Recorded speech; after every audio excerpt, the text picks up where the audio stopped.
बढ़ाएंगे, लेकिन अगर मांगे पूरी नहीं होंगी तो हम नहीं जाएंगे।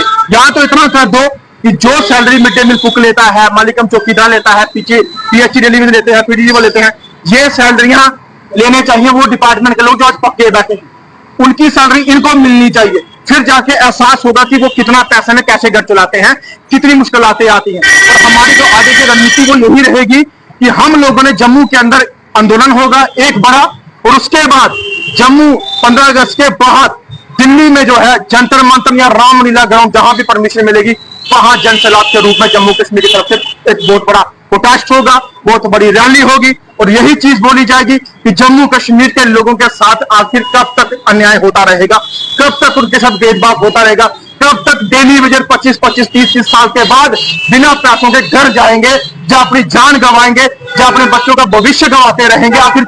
नमस्कार, आप देख रहे हैं जेके न्यूज और मैं हूं विकास शर्मा। इस समय आप जानते हैं कि जितने भी कीपी कब और कैजुअल लेबर है, चाहे वो डेलीवेजर है या फिर जो चौकीदार है, मिड डे मील के कुक हैं, आशा वर्कर, उनकी जो है वो स्ट्राइक चल रही है, काम छोड़ हड़ताल पर है। और किस किस डिस्ट्रिक्ट में है वो पूरी जानकारी लेंगे। सनीकांत मेरे साथ है। सनी, क्या कहेंगे, कितने लोग जो इस समय काम छोड़ हड़ताल पर हैं, तो क्यों कौन से डिपार्टमेंट के हैं? जी विकास जी, सबसे पहले आपका धन्यवाद करना चाहता हूं, आपके चैनल का भी। देखिए, जम्मू कश्मीर के अंदर ऑल डेलीवेजर संघर्ष समिति ने ऐलान किया था कि 15 दिन की स्ट्राइक को सस्पेंड किया जाएगा, सरकार को मौका दिया जाएगा कि आप लोग जो है उनकी बात को पूरा करके, मांग को पूरा करके, हमारी मांगों को, डिमांडों को जो सरकार के आगे रख के उन गरीब लोगों के साथ जो है न्याय कीजिए। लेकिन 31 तारीख तक का हमारा टाइम था, 31 तारीख के बाद जो है कि हम कभी भी काम से हड़ताल पे आ सकते हैं, ये हमने पहले चैलेंज कर दिया था और ऐलान भी कर दिया था, जिसके चलते 31 तारीख तक कोई किसी सरकार ने कोई बात नहीं की, कुछ नहीं किया, कोई पैसा नहीं है, ना बढ़ाने की बात, ना कुछ बात।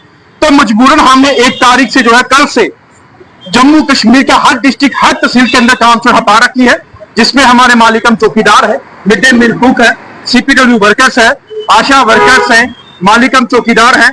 फिर उसके बाद हमारे कुछ और भी जो साथी हमारे डिपार्टमेंट जो जुड़े हुए हैं, कहीं कहीं पे उनका भी जो है आज असर देखने को मिल रहा है। लेकिन टोटल पेन डाउन स्ट्राइक जो है मिड डे मील कुक, आशा वर्कर्स, हमारी सीपीडब्ल्यू वर्कर्स, मालिकम चौकीदार की प्रॉपर स्ट्राइक। और जो भी साथी हमारे साथ देश देना चाहता हो आगे आने वाले दिनों में, क्योंकि इस स्ट्राइक को बड़े पैमाने पर लिया जाएगा, और हमारे कुछ एजुकेशन डिपार्टमेंट के टीचर जो हमारे मिड डे मील कुक को परेशान या हरास कर रहे हैं, वो ये चीज सोच लें कि अपनी मांगों के लिए, अधिकार के लिए बात कर रहे हैं। आपको 1.5 लाख रुपए तनख्वाह है, 1.5 लाख रुपए है, उनके लिए 30 रुपया रोज का है, वो भी प्रॉपर नहीं मिलता।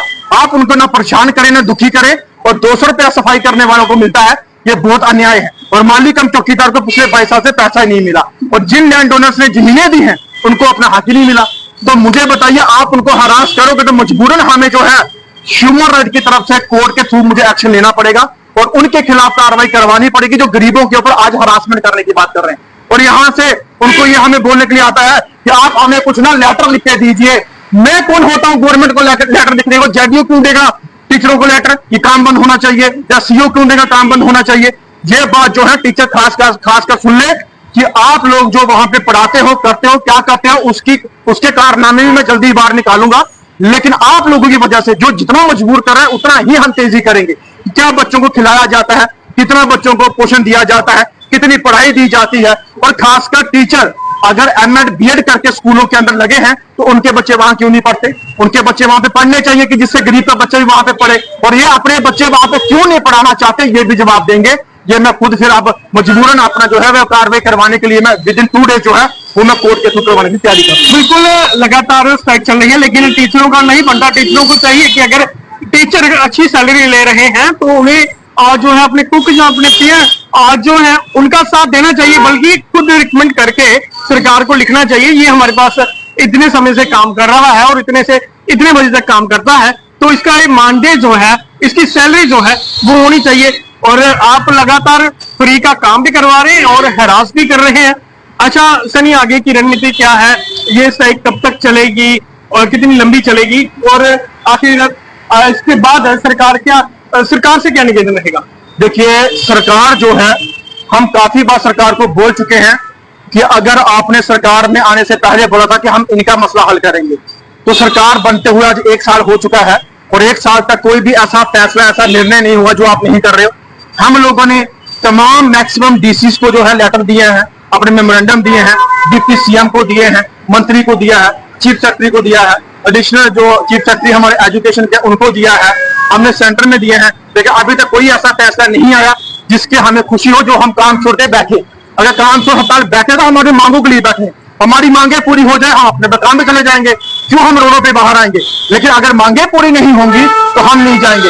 या तो इतना कर दो कि जो salary mid day meal cook लेता है, मालिकम चौकीदार लेता है, पीछे पीएचडी डिलीवरी लेते हैं, पीडीजी लेते हैं, ये सैलरियां लेने चाहिए वो डिपार्टमेंट के लोग जो आज पक्के बैठे हैं, उनकी सैलरी इनको मिलनी चाहिए। फिर जाके एहसास होगा कि वो कितना पैसे में कैसे घर चलाते हैं, कितनी मुश्किलातें आती हैं। और हमारी जो आगे की रणनीति वो यही रहेगी कि हम लोगों ने जम्मू के अंदर आंदोलन होगा एक बड़ा, और उसके बाद जम्मू 15 अगस्त के बाद दिल्ली में जो है जंतर मंतर या रामलीला ग्राउंड जहां भी परमिशन मिलेगी वहां जन सैलाब के रूप में जम्मू कश्मीर की तरफ से एक बहुत बड़ा प्रोटेस्ट होगा, बहुत बड़ी रैली होगी। और यही चीज बोली जाएगी कि जम्मू कश्मीर के लोगों के साथ आखिर कब तक अन्याय होता रहेगा, कब तक उनके साथ भेदभाव होता रहेगा, कब तक डेली वेजर 25-25, 30-30 साल के बाद बिना पैसों के घर जाएंगे, जो अपनी जान गंवाएंगे, जो अपने बच्चों का भविष्य गंवाते रहेंगे। आखिर क्यों?